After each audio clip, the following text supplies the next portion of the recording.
네, 팀원과 위메프 미정산 사태가 일파만파로 퍼지면서 이 판매 업체부터 소비자들에까지 피해도 확산되고 있습니다. 정부도 합동 조사와 조치에 나섰는데요. 확인된 미수금만 1,700억 원에 달해서 수습이 쉽지 않은 상황입니다. 오늘 경제부 박규환 기자와 함께 자세히 짚어봅니다. 어서 오십시오. 네, 안녕하세요.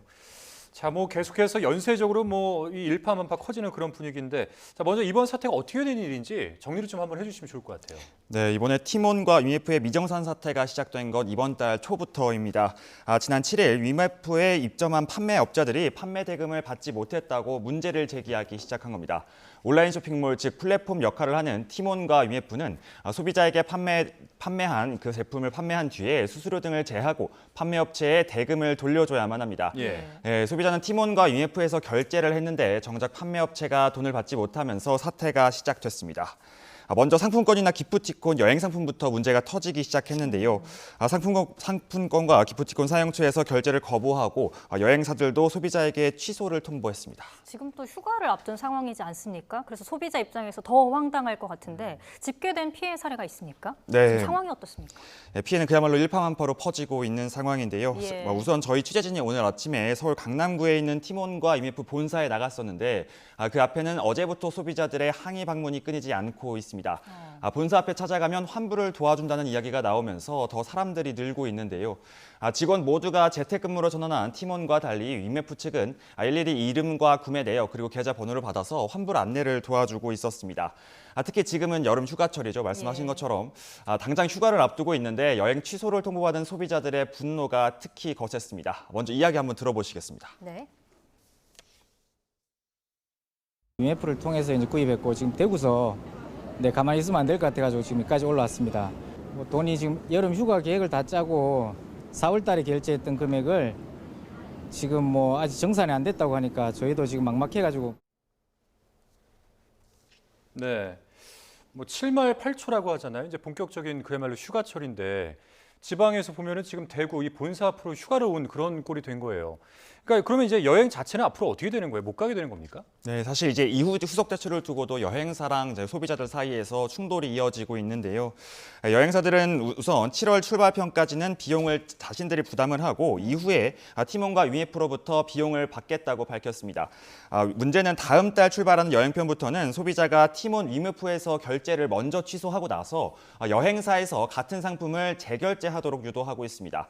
그러니까 소비자 입장에서는 환불도 못 받은 채로 구매했던 저렴한 가격 대신에 더 비싼 가격에 2번 결제해야 하는 셈입니다. 그나마도 참 좋은 여행의 경우에는 어제 출발하는 편부터 재결제를 요청하고 있는데요. 소비자 이야기 한 번 더 들어보시겠습니다. 네. 여행 여건상에 여행사 측에서 먼저 취소를 하게 되면은 여행사 측이 고객에게 위약금을 물어주게 되어 있는데 그거를 피하기 위해서 고객들한테 웨이프나 티모 측으로 취소를 종용을 하고 있습니다 지금. 그리고 자기네는 다시 계약을 맺자고 하고 있어요. 네, 재결제 유도 자체도 소비자들은 납득을 잘 하지 못하고 있는 상황인 것 같은데 당장 제품이나 이 서비스를 받지 못하는 소비자도 그렇지만 판매 업체들 상황도 어떻습니까? 네, 사실 굉장히 피해가 막심합니다. 특히나 중소업체들의 피해가 큰데요. 업체마다 좀 다르지만 미수금이 최대 70억 원에 달하는 업체도 있었습니다. 더 큰 문제는 제품 판매와 대금을 받는 사이에 대출 상품이 끼어 있다는 겁니다. 저희가 흔히 말하는 선정산 대출이라고 하는데요. 온라인 플랫폼에서 상품이 판매되면 그 금액만큼 판매업체가 은행으로부터 대출을 받고 결제 금액을 온라인 플랫폼이 지급한 뒤 은행에 다시 갚는 형식의 대출 상품입니다. 은행권에선 티몬과 위메프에서 정산이 지연되기 시작하자 위메프 판매업체들의 바로 이 선정산 대출 실행을 중단했습니다. 업체 이야기도 한번 들어보시겠습니다. 네. 분명히 그 대금을 티몬 월드로부터 지급한다고 했음에도 이제 정작 저녁에 입금이 안 됐습니다. 저희를 지원업체로 등록하고 이제 5일이 지나면 페널티가 들어가고 이대로 가면은 저희 파산이고요. 정산을 해주지 않는 이상 갚을 방법은 없습니다. 사실 큰 기업이라고 해도 적지 않은 손해를 보고 있는데요. 앞서 말씀드린 여행업계의 경우에는 정산을 요구하는 내용 증명을 보내면서 시한까지 통보했는데 오늘까지도 정산을 받지 못한 국내 여행사 1위죠. 하나투어가 티몬과 위메프와의 계약을 해지 통보했습니다. 결국 이후 과정에서 미정산 대금을 받기 위한 소송전이 불가피할 것으로 예상되고 있습니다. 그러니까 지금까지 나온 이야기를 종합해 보면은 이 판매사들 입장에서의 대응책들만 열거가 된 것 같은데 정작 문제가 됐던 이 팀원과 위메프 측의 입장은 어떤지 좀 궁금하거든요. 네, 사실 위메프는 지난 17일에 정상금 지급이 늦어지고 있다고 하면서 연 10% 이자까지 지급하겠다고 판매자들한테 밝혔습니다. 또 팀원 역시 곧 정상화될 거라고 판매자 채널을 통해서 공지를 했는데 하지만 여전히 정사는 정상화되지 않고 있습니다. 팀원과 IMF는 오늘 오후 보도자료를 내고 이번 달 출발하는 여행 상품의 빠른 취소부터 지원하겠다고 밝혔는데요. 다음 달 출발하는 여행 역시 순차적으로 구매 취소를 실행할 수 있다는 건데 실제로 이뤄질 수 있을지는 여전히 미지수입니다. 네, 사태가 정말 심각한 상황입니다. 이거에 대한 원인은 뭐 나온 게 좀 있습니까? 네, 사실 아직 조사가 이뤄지지 않았기 때문에 정확하게 나온 건 없는데요. 예. 다만 잠식 상태였던 팀원과 IMF를 연달아서 인수했던 모회사 Q10으로 화살이 집중되고 있습니다. 예. 특히 올해 초 북미 유럽 기반의 전자상거래 업체를 인수하는 과정에서 국내 자회사들의 사정이 더 어려워진 것 아니냐 이런 의혹도 나왔는데요. 오늘 오전 기자회견에 나선 류화연 위메프 공동대표는 판촉 금액이 예정보다 커지면서 일어난 실수였다고 해명했습니다. 직접 한번 들어보시죠. 예. 정확하게는 판촉 금액이, 그러니까 저희가 부담하는 판촉 금액과 판매자가 부담하는 판촉 금액이 사업부에서 예상하는 판촉 금액보다 훨씬 크게 나왔어요. 무슨 말이냐면은 우리 이번 달 적자는 이만큼이야 라고 끝냈는데 적자가 그보다 훨씬 크게 나왔죠. 이 적자에 말이 안 되는데 뭐가 오류인데 이런 식으로 이제 저희가 그 과정에 브레이크를 걸었던 거고요. 그러니까 저희가 신규 판촉 시스템 도입하면서 이 적자 규모가 계속 트래킹을 했는데 그 부분에 있어서 너무 갭이 커져가지고 그때 브레이크 걸었던 겁니다. 네, 뭐 위메프 측의 주장이기 때문에 정확한 건 조사를 해봐야 알 것 같은데 정부 차원에서도 뭐 현장 점검에 나섰다 이런 보도가 나오더라고요. 네, 맞습니다.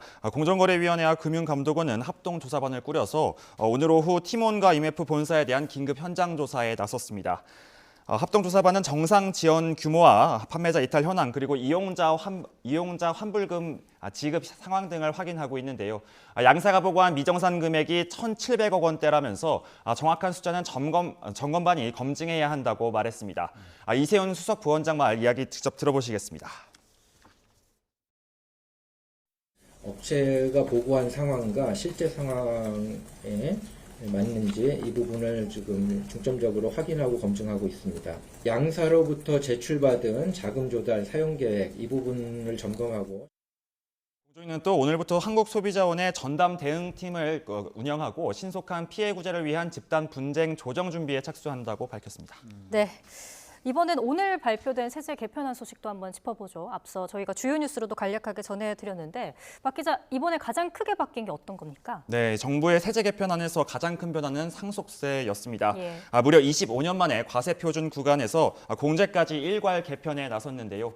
먼저 자녀공제가 아주 크게 늘었습니다. 상속세 자녀공제 금액이 1인당 현행 5천만 원에서 5억 원으로 10배 확대하기로 했습니다. 예. 물가와 자산 상승 그리고 이제 과도한 세부담 완화를 위해서인데요.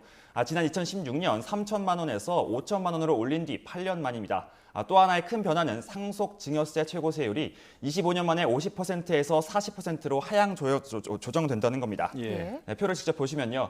네, 과세 표준이 30억 원을 넘을 때 부과되는 50% 최고세율은 10억 원 초과 40%로 낮아졌습니다. 10% 세율이 적용되는 하위 과표 구간은 현재 1억 원에서 2억 원으로 높아집니다. 예. 그러니까 뭔가 이렇게 조정이 되고 뭐 감세가 됐다라는 느낌을 드는데 사실 이제 세법 내용은 워낙 어렵다 보니까 일반인들이 듣기에는 좀 잘 안 와닿을 수 있단 말이죠. 근데 좀 구체적인 어떤 사례가 있습니까? 준비된 게? 네, 다시 한번 표를 보면서 설명을 드리겠는데요. 예.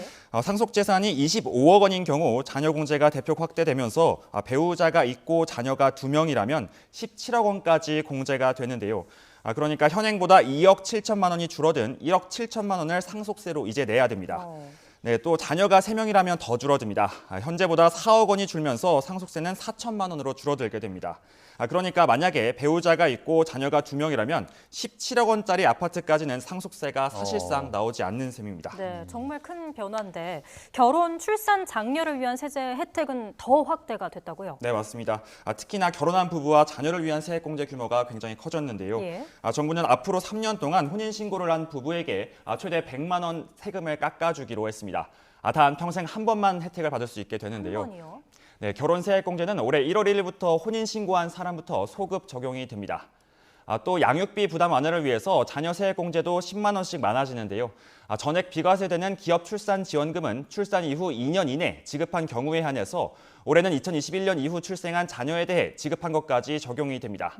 여기에 주택청약이나 근로장려금과 관련해서 결혼했을 때 오히려 불리해지는 부분 대폭 개선해서 이른바 결혼 페널티를 없애기로 했습니다. 뭐 세금을 줄여주는 혜택들에 대해서 정리를 해주신 건데 어느 정도 규모가 되는 거예요? 이 정도면? 네, 전체 상속 증여세 최고 세율 인하로 1조 8천억 원의 세 부담이 줄어들게 됩니다.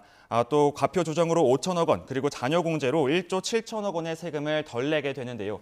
모두 합치면 4조 원의 세 부담이 줄어든다고 정부는 설명했습니다. 예. 네, 과표 조정으로 8만 3천 명이, 그것도 최고 세율 인하로 2,400명이 감세 혜택을 받게 되는 셈입니다. 이번 세제 개편안은 9월 정기국회에 제출이 되는데요. 가뜩이나 줄어든 세수에서 사실상 감세 정책을 더 내놓은 셈이라 과반 의석을 차지한 야당의 설득을 받을 수 있을지는 조금 더 지켜봐야 할 것으로 보입니다. 여기까지 듣겠습니다. 팀원과 UMF의 미정산 사태 그리고 오늘 발표된 이 세제 개편안까지 함께 짚어봤습니다. 박기환 기자였습니다. 오늘 말씀 고맙습니다.